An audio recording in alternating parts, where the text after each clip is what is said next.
Menurut pengakuan Syam, jika G30S berhasil akan dibentuk Dewan Militer dengan ketua penasehatnya Aidit. Syam yang dimaksud adalah Syam Kamaruzaman, Ketua Biro Khusus PKI. Sementara Aidit tak lain adalah Dipa Nusantara Aidit, Ketua Partai Komunis Indonesia, PKI, pada tahun 1965. Mengutip buku, Siapa Menabur Angin Akan Menuai Badai, G30S PKI dan Peran Bung Karno, yang ditulis Sugiarso Suroyo. Pada sidang ke-11 di Mahkamah Militer Luar Biasa, Syam Kamaruzaman mengatakan bahwa sasaran gerakan selain Dewan Jenderal adalah pemerintah yang berkuasa ketika itu. Di depan Mahkamah Militer Luar Biasa, Syam juga mengungkapkan bahwa rapat persiapan terakhir untuk memulai gerakan 30 September atau G30S tersebut dilakukan pada tanggal 30 September 19.465 pukul 20.00 di rumahnya sendiri Jalan Salemba Tengah, Jakarta Pusat. Menurut Syam, hadir pada rapat persiapan terakhir itu ialah DN Aidit, Maijen Pranoto, Syam sendiri, Mayor Udara Suyono dan lain-lain. Pada pertemuan itu telah dikonkretkan tentang sasaran gerakan dan unsur personalianya. Sasaran gerakan adalah Dewan Jenderal yang terdiri dari Jenderal Abdul Haris Nasution, Jenderal Ahmad Yani, Jenderal S. Parman, Jenderal Haryono, Jenderal Suprapto, Jenderal Panjaitan dan Jenderal Sutoyo Siswomiharjo. Sedang unsur-unsur yang akan terlibat dalam gerakan itu terdiri dari unsur ABRI, Biro Khusus, Pimpinan PKI, dan Sukwan Gerwani. Masih menurut pengakuan Syam, pada rapat terakhir itu dibicarakan pula pembentukan Dewan Militer yang akan bertindak selaku penasihat Aidit dari segi strategi militer apabila gerakan itu berhasil. Dewan Militer itu akan terdiri dari Maijen Pranoto, Maijen Rukman, Mayor Udara Sujono dan Kolonel Sidik. Sementara saat menjawab pertanyaan Mahkamah tentang Dekrit Nomor 1 G30S yang berisi tentang pendemisioneran Kabinet dan susunan Dewan Revolusi, Syam mengatakan bahwa dekrit tersebut diterimanya dari Mayor Udara Sujono beberapa hari sebelum meletusnya G30S. Sedang Mayor Udara Suyono menerimanya langsung dari DN Aidit. Menurut Sugiarso Suroyo, Syam menjadi kebingungan dan kikuk ketika hakim mendesaknya kenapa semula dikatakan bahwa maksud G30S adalah untuk menyelamatkan pemerintah. Tetapi dari dekrit nomor 1 ternyata pemerintah yang justru jadi sasaran.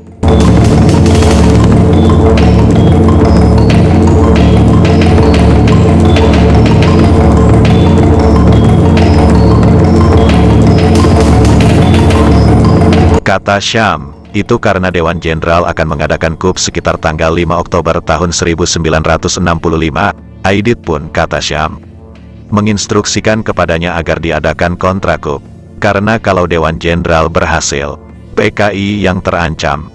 Instruksi DN Aidit tersebut kemudian dibahas bersama Bono dan Pono dengan kesimpulan membentuk G30S.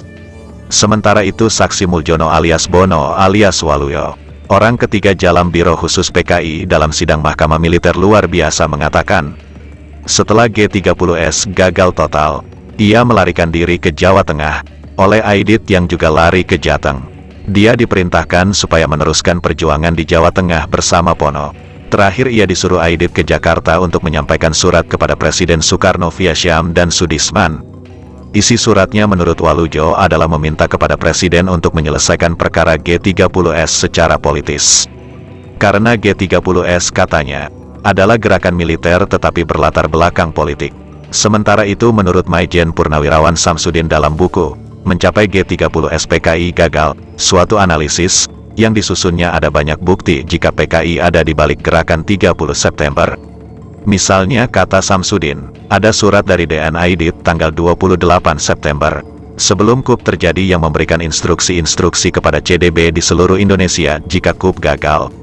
Di luar bukti-bukti itu tadi, ada pula dokumen yang menjelaskan bahwa PKI lah sebenarnya yang menjadi dalang peristiwa G30S PKI untuk menjatuhkan Bung Karno. Dokumen itu menjelaskan percakapan yang terjadi di tahanan antara John Lumengkoas, mantan ketua GMNI yang ditahan dengan Syam Kamaruzaman, ketua Biro Khusus PKI yang sangat dekat dengan DN Aidit yang juga sama-sama ditahan.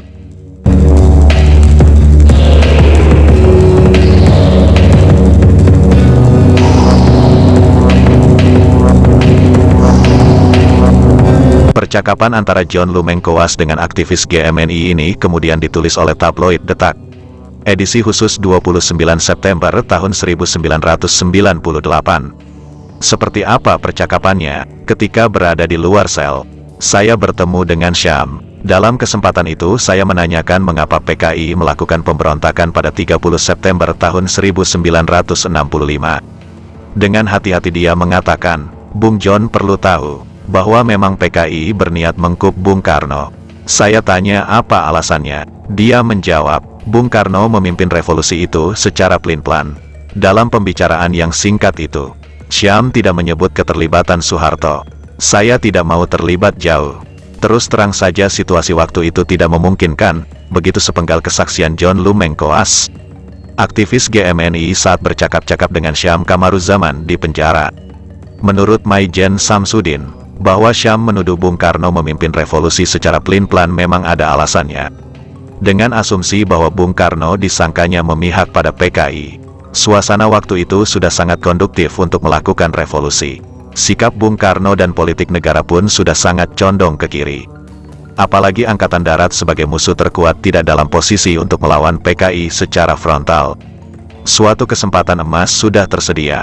Tetapi mengapa Bung Karno diam saja dan tidak mengambil inisiatif seperti harapan PKI, dengan mendukung Nasakom secara total? PKI menduga bahwa Bung Karno akan mendukung begitu saja revolusi gaya PKI. Bung Karno bukan orang bodoh. Beliau tahu betul bahwa PKI sedang memukul gendang agar beliau menari sesuai irama PKI. Dukungan kepada Nasakom hanya sebagai suatu batu loncatan bagi partai itu untuk merombak total sistem negara yang ada, kata Maijen Samsudin.